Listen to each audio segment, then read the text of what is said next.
All right, for the next part, we're going to talk about sort of in detail some of the other parts of the innate system before we get to the adaptive system. So here we have pathogen recognition. So obviously, if you've seen something before and you have the adaptive system, well, it's easy to know, oh, this is not just a pathogen, but this specific pathogen. But how do we know that there's a pathogen there at all? So some of it can be that missing signals. So we'll have pattern recognition, where we are looking for either missing signals that the body should be producing or common problem signals. One of those is, in fact, like double-stranded RNA that signals certain types of viruses. There are certain bacterial signals that we see. So we're checking for pattern recognition on something is wrong here. And that starts an innate response. And once the innate response is started, then that can lead us into the adaptive immune system's response of seeing not only is this a pathogen, but this is this specific pathogen, and we need to target this specific one. Now, one important piece of starting all of this is the inflammation complement system.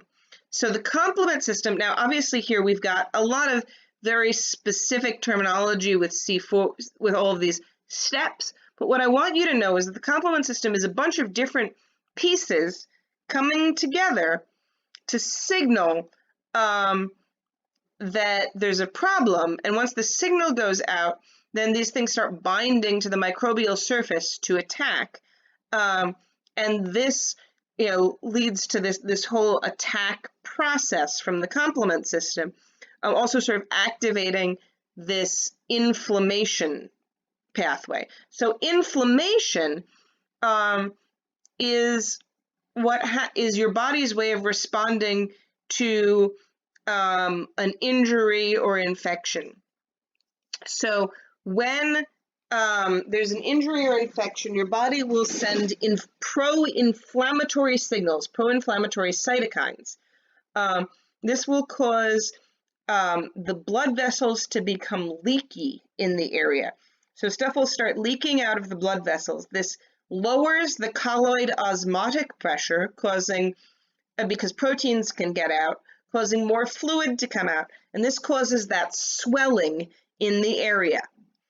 As that swelling happens, then that's going to sort of block off stuff from getting out of there. That's going to create a block. So everything's stuck there. That's actually good because we don't want any infectious agents going back into the blood.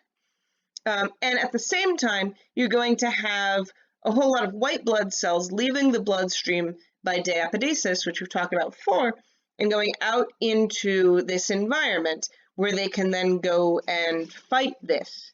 In addition to the white blood cells themselves, you also have an increase in temperature in the area in inflammation, which can often help itself. So we've got a whole lot of process here, and this starts replacement of injured cells, clearance of stimuli, getting these microbes out of the way, and so then we can go back to normal. Now you can have chronic inflammation, where this can become persistent with chronic infections or persistent injury or autoimmune disease, and that can lead to scarring and damage. Now, I've been talking about these pro-inflammatory and anti-inflammatory cytokines. Now, back to COVID-19, that's sort of our example of the moment for obvious reasons. You may have heard of something called a cytokine storm. So this is when your body gets the immune system activated and then won't turn it off and starts attacking and building up and starts attacking your own cells.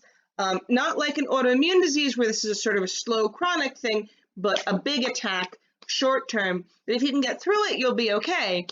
But right now, it can cause destruction to your own cells. And this is when you have a constant balance in your body between pro-inflammatory cytokines and anti-inflammatory cytokines. So cytokines are signaling molecules that stimulate the immune system or suppress the immune system. And you've got this balance. You always have some of each going out. And when there's excess inflammation, your body will send out more anti-inflammatory cytokines. When there's a signal that there's something wrong, that there's an infection, your body sends out pro-inflammatory cytokines to cause more inflammation and stimulate the immune system. And so this balance is what keeps your immune system at a healthy, stable level. And when it gets thrown off, when there's way more pro-inflammatory cytokines, then the immune system gets overstimulated and can start attacking things that it shouldn't be.